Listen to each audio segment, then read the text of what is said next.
नमस्कार दोस्तों, मैं धीरज कुमार निर्भय दिल्ली विश्वविद्यालय से। आज 30 मार्च है, कल 31 मार्च होगी और हम सबों के लिए यह बहुत ही सुखद है कि वर्तमान प्रधानमंत्री माननीय नरेंद्र मोदी जी और हमारे गृह मंत्री अमित शाह जी ने एक जो है लक्ष्य लिया था कि देश से जो है नक्सली आंदोलन और नक्सलवाद को समाप्त करेंगे। और उसकी तिथि जो है 31 मार्च कल ही है, आने वाले कल को 31 मार्च है। और हम सभी जानते हैं कि हम सबों के देश में जो नक्सलवादी आंदोलन लगभग जो है आधे दशक से जो चलता आ रहा, जिसके कारण जो है हमारे देश ने बहुत चीज़ें खोई, बहुत तरह की चीज़ें जो चीज़ें सरकार करना चाहती थी, जो आम लोगों तक पहुंचाना चाहती थी, खासकर आदिवासी इलाकों में और उन इलाकों में जो दूर जंगल में थे, बहुत दूर अंदर जंगल में जो लोग हमारे आदिवासी बंधु रहते हैं, उनके बीच जो है जो विकास के काम या जो आधुनिकता के काम थे, उन तक पहुंचाने का जो प्रयास जो है सरकार करती रही थी, उसमें वो सफल नहीं हो पा रही थी, क्योंकि नक्सली आंदोलन के कारण जो है सरकार का विरोध होता था। और इसके कारण जो है जो चीज़ें, जो विकास की चीज़ें हैं, जो आधुनिकता की चीज़ें हैं, जो आदिवासियों तक, आदिवासी समुदाय तक पहुंचनी चाहिए थी, वो नहीं पहुंच पा रही थी। लेकिन वर्तमान सरकार ने, वर्तमान प्रधानमंत्री नरेंद्र मोदी जी ने और गृह मंत्री अमित शाह जी ने जो है अपने हमारे जो सैन्य बल हैं, उनके द्वारा जो है एक लक्ष्य निर्धारित किया गया कि 31 मार्च 2026 का जो है नक्सली आंदोलन को हम लोग समाप्त कर देंगे। और उसके बाद जो नक्सली बचेंगे, उनको जो है उनके प्रति जो है किसी प्रकार की जो है दया या क्षमा की भावना नहीं रहेगी और जीरो टॉलरेंस के तहत जो है नक्सली आंदोलन को समाप्त किया जाएगा। जो मुख्य धारा में आ जाएंगे 31 मार्च तक, उनको जो है उनको बसाने का, उनके आगे के जीवन का और उनके परिवार का, हर चीज़ का जो है सरकार जो है उत्थान का जो है प्रयास करेगी, उनको सहयोग करेगी, उनको मुख्य धारा में ला के लोकतंत्र के जो विचार है, लोकतंत्र का जो विचार है, जो हम लोग कहते हैं जनता के द्वारा जनता के लिए जो शासन है, उस व्यवस्था में उनकी आस्था बने, वो आगे उनकी आस्था बनेगी और तभी वो मुख्य धारा के साथ आगे बढ़ सकेंगे, राजनीति में आ सकेंगे, समाज के अन्य जो विभाग हैं उसमें जा सकेंगे। लेकिन जब तक ये नक्सल आंदोलन चलता रहेगा, जब तक समाप्त नहीं होगा, तब तक ये संभव नहीं हो रहा था। हम सभी जानते हैं कि बहुत सारे जो हैं दुर्घटनाओं में, विस्फोटों में जो है बहुत सारे जो है हमारे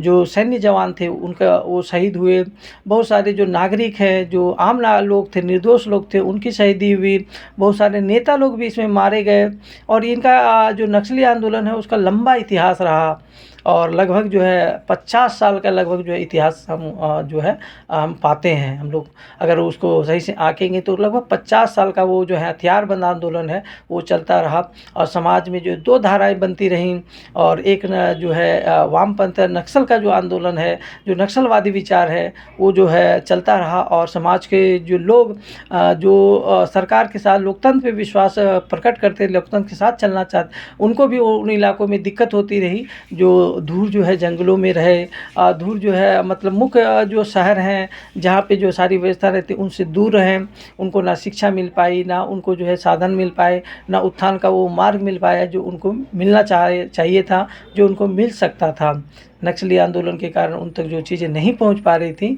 जो वो चीज़ें जो है अब सरकार उन तक पहुंचा पाएगी। वो चीज़ें जो उन तक वो जो उत्थान का, विकास का, शिक्षा का, रोजगार का जो साधन है, जो उन तक नहीं पहुंच पा रहा था, वो उन तक पहुंच सकेगा। रही बात जल जंगल ज़मीन की, तो जल जंगल ज़मीन जो है लोकतंत्र में जनता के प्रतिनिधि के द्वारा ही सब चीज़ें संचालित होती हैं। आप अपना विरोध जो है लोकतांत्रिक रूप से भी प्रकट कर सकते हैं। लोकतंत्र में यह मान्यता ही नहीं है, बल्कि ये विश्वास भी है कि ये जो जन कल्याणकारी योजना है या जन के जो विरोध में जो चीज़ें चली जाती हैं, उनका जो विरोध आप प्रकट कर सकते हैं, बोल कर सकते हैं, लिख कर सकते हैं। उनका विरोध करने के लिए वो आंदोलन करके कर सकते हैं। गांधी जी का जो उदाहरण हम सभी जानते हैं कि उस समय जब भारत देश में अंग्रेज़ों का राज राज हुआ करता था। और उस समय जब उनको जो है दक्षिण अफ्रीका में नस्ल भेदी थे,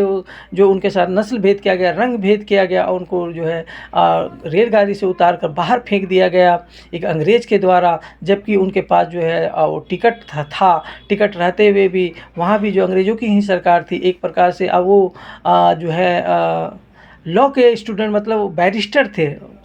हमारे राष्ट्रपिता महात्मा गांधी जी बैरिस्टर थे, उसके बावजूद, उतने पढ़े लिखे होने के बावजूद, वकील होने के बावजूद जो है उनका वो सम्मान नहीं दिया गया उनको। और ट्रेन से जो है अंग्रेज ने रंग भेद के तरह से जो है उनके साथ घृणा किया, और एक भारतीय को जो है वो गालियाँ देते थे, और उनको जो ट्रेन से उतार के जब फेंक दिया गया, बाहर कर दिया गया, तब उनके अंदर जो वो चेतना जागी जिसने जो है भारत की स्वतंत्रता का जो आंदोलन है उसकी पृष्ठभूमि तैयार की। वो अंग्रेज़ों के साथ भी रहे, अंग्रेज़ों की ऐसा नहीं कि उन्होंने पूरा विरोध किया, क्योंकि वो जिस सत्य और अहिंसा के मार्ग पर चले उसमें साफ साफ था कि हम किसी का विरोध करें ज़रूर करें, लेकिन उसको जो है कभी भी यह नहीं दिखाएं कि वो हमारा वास्तविक दुश्मन है। दुश्मन का मतलब है उनकी बुराइयों से है, ना कि किसी व्यक्ति से है। कोई व्यक्ति किसी का दुश्मन नहीं होता, बल्कि उसकी जो विचारधारा, जो उसकी नीतियाँ हैं, वह उसका जो है दूसरों का दुश्मन हो सकता है। गांधी जी ने उसी प्रकार जो है अंग्रेज़ों का विरोध किया, भारत देश की को आज़ादी तक लेकर के जो है आगे बढ़े, और भारत देश की आज़ादी को उन्होंने अपने प्राणों की आहुति तक देकर भी जो है भारत की का जो है भारत को आज़ादी दिलाई। और भारत, हालांकि दुर्भाग्य रहा कि भारत की आज़ादी के बाद उनकी हत्या जो है एक भारतीय ने की, जो कि आतंकी नाथूराम गोडसे रहा, उस व्यक्ति ने किया, जो कि खैर जो भी रहा, लेकिन वो गांधी जी ने अपना जीवन जिस प्रकार जिया वह स्वाभिमान से जिया, और उस स्वाभिमान के लिए उन्होंने सत्य और अहिंसा का मार्ग चुना। उसी प्रकार जो आज की सरकार है, खासकर नरेंद्र मोदी जी और अमित शाह जी का जो दोनों व्यक्तियों का जो संबंध है, जिस प्रकार वो देश को चला रहे हैं, एक गृह मंत्री एक प्रधानमंत्री, दोनों मिलकर जिस प्रकार देश को चला रहे हैं, चाहे बहुत बड़ी मुसीबतों में भी जो है उन्होंने देश को जो है झुकने नहीं दिया। और अभी भी जो मध्य पूर्व के युद्ध के कारण जो है, खासकर जो है जिस प्रकार की समस्या आ सकती हैं, उसको भरसक जो है रोकने का प्रयास कर रहे हैं। मैं बात कर रहा हूँ नक्सलवादी आंदोलन की और हथियारबंद आंदोलन की, जिसके कारण जो है भारत का वो इलाका जो दूर जंगलों में था, खासकर झारखंड, ओडिशा, आंध्र प्रदेश, तेलंगाना और छत्तीसगढ़, मध्य प्रदेश और बिहार के कुछ इलाके जो नक्सलवादी आंदोलन से ज़्यादा प्रभावित रहे, और खासकर बंगाल का, पश्चिम बंगाल का जो है इलाका, तो उन इलाकों का अब जो है तो तेज़ी से विकास हो सकेगा, मुख्य धारा के साथ वो आ सकेंगे। और जो नक्सली जिन्होंने हथियार जो है जमा किए, जिन्होंने जो है समर्पण किया है, उनको सरकार ने जो है बहुत सारी की सुविधाएं दी हैं। और मेरा विश्वास है कि इस प्रकार जो है देश के सभी नागरिक जो है एक साथ आगे बढ़ सकेंगे। और जो हमारा आदिवासी समाज है, जो आदिवासी बंधु हैं, वो लोग जो जल जंगल ज़मीन के लिए लड़ते रहे हैं, जिनको जो हमेशा डर है कि जल जंगल ज़मीन हमारा छीन ना जाए, तो यह हमेशा याद रखना चाहिए। अगर भगवान बिरसा मुंडा ने उलगुलान किया था, उससे पहले भी जो आंदोलन हुए थे, चाहे वो जबरा पहाड़िया और तिलका मांझी जी का आंदोलन रहा हो, और चाहे वो सिद्धू कान्हू मुर्मू या चांद भैरव मुर्मू का आंदोलन रहा हो, या अन्य भी लोगों का आंदोलन रहा हो जिन्होंने आंदोलन किए, भगवान बिरसा मुंडा का उलगुलान रहा हो, तो वो चीज़ें आज भी हैं। हम आज भी जो है मुख्य धारा के साथ चल के, लोकतंत्र के साथ चल के जो है वो चीज़ें प्राप्त कर सकते हैं, क्योंकि यह देश हमारा है, यहाँ के लोग हमारे हैं, यहाँ की जल जंगल और ज़मीन हमारी है, कोई उसे छीन नहीं सकता है। उस समय अंग्रेज भी दीकू थे, और वो लोग भी दीकू थे जो इन चीज़ों को लूटते थे, और आज भी वो लोग दीकू ही रहेंगे जो ये चीज़ लूटने का प्रयास करेंगे। और लोकतंत्र की मुख्य धारा के साथ जो लोग आए हैं, वो सरकार के साथ चल कर के जो है अपने समाज के लोगों का विकास कर सकें। और उलगुलान का वो आंदोलन जो जल जंगल ज़मीन के लिए जो भगवान बिरसा मुंडा ने शुरू किया था, वो आज भी सार्थक रहेगा। और जो लोकतंत्र की जो जननी भारत भूमि है, उसकी भी सार्थकता इसी में है कि सभी जो है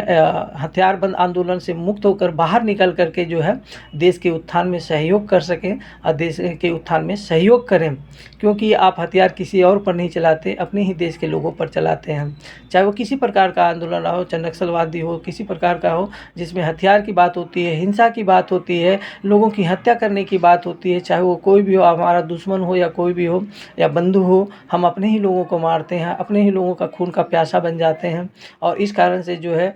जो चीज़ें हमें हमारे देश में होनी चाहिए, जो हम कर सकते हैं, वो जो हमारी क्षमताएँ हैं वो गलत दिशा में चली जाती हैं और हमारा इससे क्या होता है, पतन होता है। लंबे साल तक जो है मैंने तो बचपन से जो है अखबारों में किताबों में ये सब चीज़ें पढ़ी, नक्सलवादी आंदोलन को पढ़ा, हथियारबंद आंदोलन को पढ़ा, उल्फा के आंदोलन को पढ़ा, असम का उल्फा आंदोलन हो, चाहे पंजाब का जो है वो आंदोलन हो, खालिस्तानी मूवमेंट हो, श्रीलंका का जो है अलगाववादी आंदोलन रहा हो।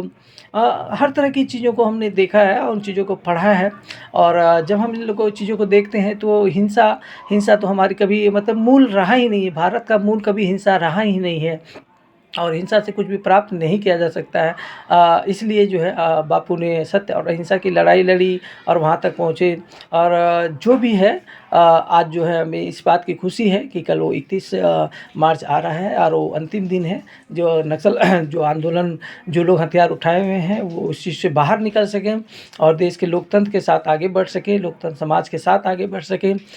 तभी देश का जो उत्थान हो सकेगा, हमारे जल जंगल ज़मीन की रक्षा हो सकेगी और सबका कल्याण हो सकेगा। मैं इन्हीं बातों के साथ मैं सरकार को बधाई देता हूँ, हमारे खासकर प्रधानमंत्री जी, माननीय जो है हमारे जो है गृह मंत्री जी अमित शाह जी, जिनके प्रयासों से ये जो नक्सलवादी आंदोलन है, जो हथियारबंद आंदोलन है, जो हिंसा का आंदोलन है, वह समाप्त होने की ओर है। और मुझे खुशी है इससे देश का विकास होगा, हम सबों का उत्थान होगा, हमारा देश आगे बढ़े, लोकतंत्र की जननी है भारत भूमि दुनिया में अग्रसर हो, दुनिया में ये सबसे आगे निकले और यह विश्व गुरु की ओर आगे बढ़े। हमारा जो लक्ष्य है 2047 का, वहाँ तक हम लोग पहुँचे और जल्द से जल्द हम लोग सब मिल कर के जो है देश को आगे बढ़ाएं। धन्यवाद। धीरज कुमार निर्भय, दिल्ली विश्वविद्यालय से। धन्यवाद।